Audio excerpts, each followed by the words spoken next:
한 주간의 HR 관련 소식을 전달해드리는 주간 인사 노무 뉴스입니다.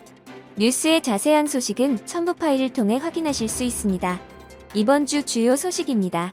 근로자직업 개발법 개정안이 심의 및 의결되었습니다. 지난 11일 정부는 국무회의에서 근로자직업 개발법 개정안을 심의 및 의결했으며 1월 내로 법률안을 국회에 제출할 예정입니다. 개정안은 국민 개개인이 습득한 직무능력 정보를 저축해 통합적으로 활용할 수 있도록 지원하는 직무능력 은행제 구축을 위해 마련되었습니다. 개인의 직무능력 정보를 인정서로 발급해 개인은 취업 시 자신의 직무능력을 손쉽게 제출하고 기업은 직무능력 중심 채용 및 인사 배치 등에 활용할 수 있도록 지원할 계획입니다. 개인별 직무능력을 통합 관리하는 직무능력 정보 시스템을 구축하기 위하여 직무능력 정보 시스템에는 국가기술 자격 정보, 이해학습 병행 자격 정보, 직업교육 훈련 정보 등을 포함할 계획이며 시스템 운영에 필요한 경우 관련 기관 및 단체의 장 등에게 자료 제공과 관계 전산망의 이용을 요청할 수 있도록 했습니다.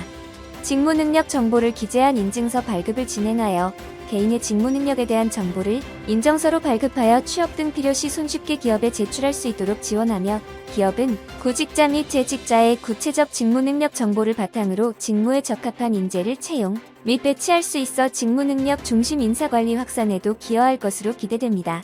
한편, 거짓 또는 부정한 방법으로 직무능력을 인정받은 경우 등에는 인정을 취소할 수 있는 근거도 마련했습니다. 정부는 산업 환경이 급속히 변화하면서 직무 중심 수시 채용이 확산되는 등 직무능력의 중요성이 점점 커지는 상황에서 직무능력 은행제가 노동시장에서 개인의 직무능력을 구체적으로 확인할 수 있는 유용한 제도로 자리 잡도록 운영할 계획입니다. HDC 현대산업개발의 안전보건경영시스템 인증이 취소되었습니다. 지난 14일 한국산업안전보건공단은 HDC 현대산업개발의 안전보건경영시스템 인증을 취소했다고 밝혔습니다. 안전보건경영시스템은 종전 코셔-8001과 개정된 국제표준인 ISO 45001의 장점을 결합한 최신 안전보건경영체제에 관한 국가공인 인증입니다. 앞서 공단은 지난해 6월 광주 합동에서 붕괴 사고를 일으킨 현대산업개발에게도 지난해 12월 말 고용노동부 산하 한국산업안전보건공단이 주관하는 코셔-MS 인증을 수여해 논란이 일었습니다. 특히 인증심사 요건에는 인증 신청일을 기준으로 최근 1년간 안전보건에 관한 사회적 물의를 일으키지 않은 경우 조항이 명시돼 있지만 6개월 전 광주 합동 참사를 일으킨 현대산업개발이 심사를 통과하면서 논란이 커졌습니다. 이 과정에서 국내 산업 안전을 총괄하는 공공기관인 안전보건공단이 형식적인 점검 관행으로 참사를 방관했다는 지적까지 제기됐습니다. 공단 관계자는 광주 붕괴 사고와 관련해 철저한 현장 조사와 원인 규명에 최선을 다하는 등 재발 방지 대책을 마련하고 안전보건 경영 시스템 인증 업무를 전면적으로 개편해 근로자의 안전과 건강을 보호하기 위한 안전보건 관리 체계가 구축되도록 제도 개선에 노력할 것이라고 강조했습니다. 배달 플랫폼 노조가 출범하며 안전배달제를 촉구했습니다. 지난 18일 전국민 간서비스 산업노동조합 연맹은 배달 플랫폼 노조 출범 기자회견을 열고 2022년 서비스 연맹 서비스 일반 노조 소속 배달 플랫폼 지부가 배달 플랫폼 노조로 정식 출범한다고 밝혔습니다. 배달 플랫폼 노조 조직 대상은 배달 플랫폼에 소속돼 있는 전국 30만 라이더로 배달의 민족, 쿠팡이츠 외 지역 중소 플랫폼에서 일하는 라이더도 가입 대상으로 서비스 연맹은 올해 배달 플랫폼 노조 5,000명 조직을 목표로 하고 있습니다. 배달 플랫폼 노조는 출범과 동시에 안전배달제 도입을 촉구했습니다. 안전배달제는 안전한 배달 노동 기준을 제도화한 것으로 주요 내용은 시간당 배달 건수 제한과 적정 배달료 산정, 보험 가입 의무화, 입직 조건 마련, 안전교육 의무화, 오토바이 공제 조합 설립 등입니다.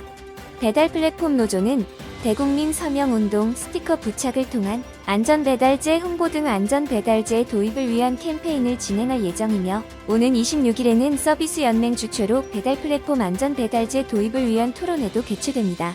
이날 기자회견에 참석한 김영수 배달의 민족 라이더는 배달 노동자는 소상공인과 고객을 연결해주는 다리 역할을 함에도 불구하고 제대로 된 직업군에 포함되지 못하고 있다며 배달 플랫폼 노조 출범을 시작으로 배달 노동자들이 떳떳하게 일할 수 있는 세상이 오기를 희망한다고 말했습니다. 국제노동기구가 팬데믹 전에 비해 노동시간이 감소할 것이라고 발표했습니다. 지난 17일 국제노동기구가 발표한 세계 고용과 사회적 전망 경향 2022 보고서에서 올해 글로벌 노동시간이 신종 코로나 바이러스 감염증 대유행 직전인 2019년 4분기와 비교했을 때 정규직 5,200만 개에 해당하는 노동시간이 감소할 것이라고 전망했습니다. 국제노동기구에 따르면 정규직은 주 48시간 노동하는 일자리로 이번 발표는 지난해 전망치보다 악화된 것입니다. 국제노동기구는 또한 올해 예상 실업자 수가 2억 700만 명으로 팬데믹 전인 2019년과 비교해 다소 많을 것으로 내다봤습니다. 그러면서 최소 내년까지는 전 세계적으로 실업자 수가 팬데믹 이전보다 많을 것이라고 전망하면서 올해 전망치를 하향 조정한 것은 델타와 오미크론 등 코로나19 변이 바이러스의 영향, 팬데믹 이후에 대한 불확실성을 반영한 것이라고 설명했습니다. 가이 라이더 국제노동기구 사무총장은 전반적인 노동시장의 회복 없이는 이번 팬데믹에 대한 진정한 회복은 있을 수 없다며 지속 가능한 회복은 건강과 안전, 형평성, 사회적 보호 등을 포함한 양질의 일자리에 기초해야 한다고 강조했습니다. 다음 소식은 정부 부처, 지자체 및 공공기관의 정책 지원 관련 소식입니다. 지난 13일 중소벤처기업부는 산학연 협력을 통한 중소기업의 혁신 역량 강화와 효율적인 연구 기반 조성을 위해 산학연 플랫폼 협력 기술 개발 사업과 연구기 반활용 플러스 사업 시행 계획을 공고했습니다. 산학연 플랫폼 협력 기술 개발 사업은 올해 새로 추진되는 사업으로 대학과 연구기관을 플랫폼화해 중소기업의 기술 혁신과 경쟁력 확보를 지원하기 위한 것으로 총 사업비 424억 원을 투입하며 22년도에는 76억 원의 사업비를 지원합니다. 대학 및 연구기관은 기업 수요, 진단, 협력 기술 개발, 사업화 촉진을 묶음으로 지원하고 협력 공간, 기업 지원 기술 개발 성과의 축적, 공유, 확산의 전주기 지원 기능을 수행하게 되며 제조, 일반, 신산업 등 9개 분야별로 선정하되 지역 중소기업의 접근성을 감안해 맞춤형 지원 거점으로서의 플랫폼 역할 수행에 적합한 5개 대학과 4개 연구기관을 각각 플랫폼 기관으로 선정할 계획입니다. 연구기 반활용 플러스 사업은 중소기업의 효율적인 연구개발 기반 조성을 위해 대학 및 연구기관 등이 보유한 연구시설 및 장비와 서비스 이용을 이용권 형태로 지원하는 사업으로 22년에는 83억 원을 지원합니다. 중기부 원영준 기술혁신정책관은 산학연 협력 기술개발 활성화를 통한 기술혁신 생태계 조성을 위해 현재 총 사업비 7,900억 원 규모의 산학연 플랫폼 협력 기술개발 사업을 예비 타당성 조사 중에 있다며 이와 함께 중소기업 중심의 산학연 협력 관련 법령 재개정 등 법제 정비 방안도 함께 마련해 미래 신산업을 중심으로 대학과 중소기업에 모두 도움이 되는 산학연 기술협력 지원 체계를 확대해 나가겠다고 말했습니다. 중소벤처기업부는 혁신벤처 창업기업이 선호하는 인공지능 기술 실무 인력을 육성하는 이어드림 학교 교육생 200명을 1월 18일부터 2월 18일까지 모집한다고 밝혔습니다. 이어드림 학교는 만 39세 이하의 청년을 인공지능 실무 개발 인력으로 양성하는 사업으로 총 10개월 동안 인공지능 관련 학과에서 배우는 기초이론부터 실제 현장에서 사용하는 데이터 활용 사업까지 집중 교육한 후 창업기업의 취업까지 연계하는 과정입니다. 이어드림 학교는 지원 대상 확대와 함께 MZ 청년층의 다양한 수요에 맞추고자 새로운 교육과정을 도입하고 지방 거주 교육생과 재택교육 희망 교육생 등을 위해 온라인 과정을 신설합니다. 라인 과정은 오프라인 과정과 동일한 교육 및 실습 과정을 제공하며 교육 참여도 및 관심도 향상을 위해 메타버스 플랫폼을 활용해 교육 과정을 진행할 계획입니다. 실전 문제 해결 과정을 도입합니다. 실전 문제 해결 과정은 창업기업의 실제 데이터를 바탕으로 한 과제를 팀 프로젝트로 해결하는 과정으로 프로젝트 기획부터 모델 설계 및 구축까지 전 과정을 교육생이 직접 수행하며 실무 역량 및 협업 능력을 향상시키는 현장 밀착형 교육 과정입니다. 또한 취-창업 과정을 신설합니다. 교육생들이 수료 후 취업만이 아닌 다양한 진로에 진출 가능하도록 기존 취업 과정 외 창업 과정을 신설해 교육생 진로 선택에 도움을 줄 예정입니다. 이어드림 학교는 학력 및 전공 제한 없지만 39세 이하 청년층이라면 지원 가능하며 K-스타트업 누리집을 통해 2월 18일 오후 4시까지 신청하면 됩니다. 이어드림 학교에 대한 자세한 문의사항은 사업 공고문을 참조하거나 중소벤처기업진흥공단으로 문의하면 됩니다. 지난 13일 기획재정부에서 월간 재정 동향 및 이슈 22년 1월호를 발표했습니다. 1월의 총 수입은 국세, 세외, 기금 수입 모두 전년 동기 대비 증가세가 유지되어 진도율 100%를 초과했습니다.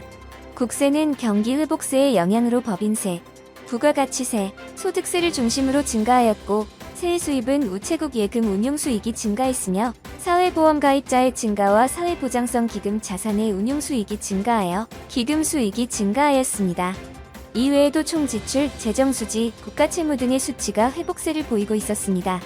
이러한 재정 동향에 따라 안도걸 기획재정부 2차관은 21년 재정 운용 성과 및 22년 재정 운용 방향에 대해 다음과 같이 말했습니다. 코로나 충격 속에서 역대 최대 규모의 재정 집행으로 G20 중 가장 빠른 경기 회복 흐름에 기여했고 합장 재정이 통합 재정 수지의 적자 규모를 전년 동기를 대비해 64% 축소했다고 말했습니다. 또한 21년 국고채 발행은 초과 세수 등을 활용해 21년 국고채 발행 한도를 5.8조 원을 축소하고 금년에도 확장 재정 기조를 지속하며 조기 집행을 추진하겠다고 밝혔습니다.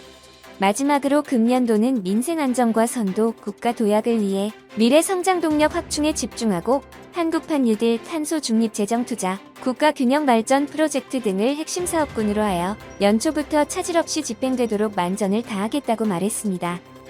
다음은 채용 관련 소식입니다. 지난 13일 포항대는 도내 기업 11곳, 포항시 유망강소기업협의회, 마이스터고 및 특성화고 11곳, 경북도 경제진흥원, 경북도 교육청과 중소기업계약학과 산학관 업무 협약을 했습니다.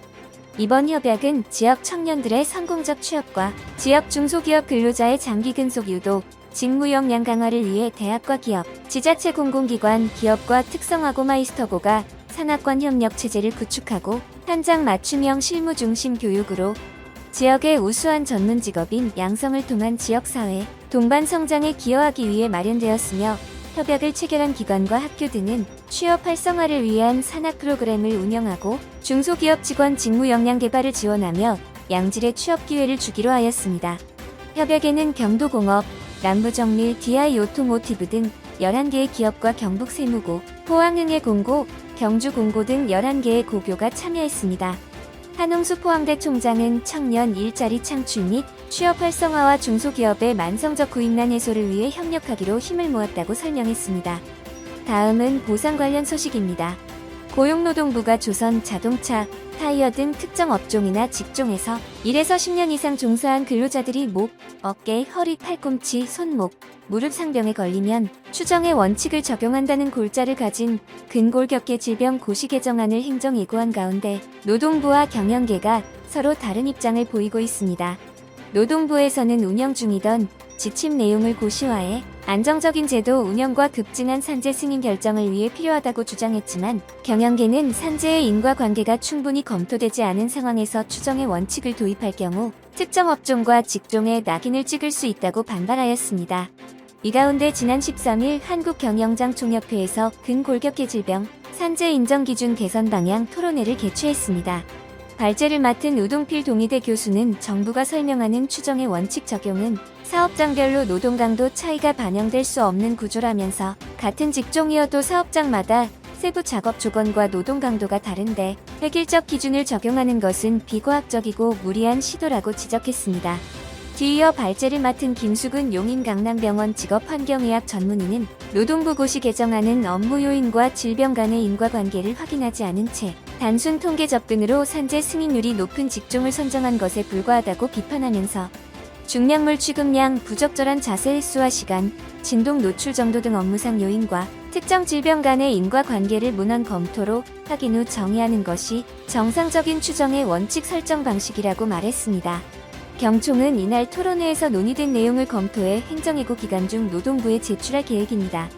한편 노동부는 근로복지공단과의 협업을 통해 지사 직원들과 산재 담당 병원에 있는 직업환경의학 전문의들의 의견을 수렴하고 있다고 밝혔습니다. 다음은 노무 및 법률 관련 소식입니다. 회사 요구에 따라 사직서를 냈다, 사직 의사를 철회했는데도 근로관계를 종료했다면 부당해고에 해당한다는 법원 판결이 나왔습니다. 지난 15일 서울행정법원 제13부는 한국조에티스에서 근무했던 A씨가 중앙노동위원회를 상대로 낸 부당해고, 구제 재심 판정 취소 소송에서 원고 승소를 판결했습니다. 재판부는 A씨의 사직서는 진위가 아닌 의사표시에 해당해 무효라고 판시했습니다. A씨는 2019년 6월부터 9월까지 조에티스에서 수습근로자로 근무했습니다. 조에티스는 수습기간 말일인 같은 해 9월 30일 A씨에게 구두로 수습형과 불합격 사실을 알렸고 A씨는 당일 사직서를 제출했지만 약 3시간 뒤 인사 담당자에게 전화를 걸어 사직서 철회를 요청했고 문자 메시지도 보냈습니다. 그러나 조에티스는 A씨 요청을 받아들이지 않았습니다. 쟁점은 사직서의 효력 유무, 사직 의사 철회의 적법성, 회사의 서면 통지 의무 위반 여부 등이었습니다. 법원은 조에티스가 사직서 제출 외에도 수습기간 만료 통보를 받는 방안을 함께 제시하지 않는 점을 들어 근로자의 진위가 없다고 보았습니다. 또한 법원은 근로계약 합의 유지의 청약일 경우에만 사직 의사를 철회할 수 있는데 A씨의 사직서가 합의 유지의 청약에 해당한다고 보아 적법하게 사직서 철회가 되었다고 보았습니다. 마지막으로 법원은 A씨에게 해고, 사유 등을 서면으로 통지하지 않은 점을 꼽아 이러한 판시를 했다고 설명했습니다. 중대재해처벌법을 두고 기업 관계자가 궁금해하는 것 중 하나가 해외 현장에서 중대재해가 발생한 경우에도 경영 책임자가 처벌될 가능성이 있는지 여부인데, 해외 현장은 국내 현장에 비해 통제력이 떨어질 수밖에 없는데 자칫 책임 범위를 넘어서는 처벌을 받을 수 있다는 우려 때문입니다. 이에 대해 고용노동부는 산업안전보건법 사건의 경우 대한민국 영토가 아닌 해외 사업장에서 발생한 재해는 조사 대상이 아니라는 취지의 행정해석을 내놓았습니다. 근로감독관이 해외에서 수사권을 행사하기 쉽지 않고 검사도 기소를 유지하기 위한 증거 확보가 어렵다는 점을 반영한 것입니다. 일각에서는 중대재해 수사 역시 현장의 미비점을 조사하고 이를 토대로 경영 책임자의 안전보건 확보, 의무 위반 등을 입증해야 하는 만큼 고용부의 태도가 산안법 사건 경우와 크게 다르지 않을 것이란 분석이 나오고 있고, 그렇다고 손을 놓고 있어서는 안 된다는 의견도 있습니다. 고용부는 산업안전보건본부라는 별도 조직을 마련하고 근로감독관 인력을 대폭 확대해 몸집을 키우고 있고, 이런 조직과 인력을 활용해 수사 범위를 확대할 가능성도 있습니다. 지역 현장에서 재해가 발생해도 안전보건 확보 의무는 본사를 대상으로 수사하는 것도 감안해야 합니다. 만약 해외 현장에서 중대재해를 입은 사람이 대한민국 국민일 경우 여론이나 국민 정서를 고려하면 고용부가 현실적 어려움을 딛고 수사에 들어갈 가능성을 배제하기 어려워 보입니다. 이번 주 주간 인사 노무 뉴스는 여기까지입니다. 다음 주는 더 유익한 소식으로 찾아뵙겠습니다. 감사합니다.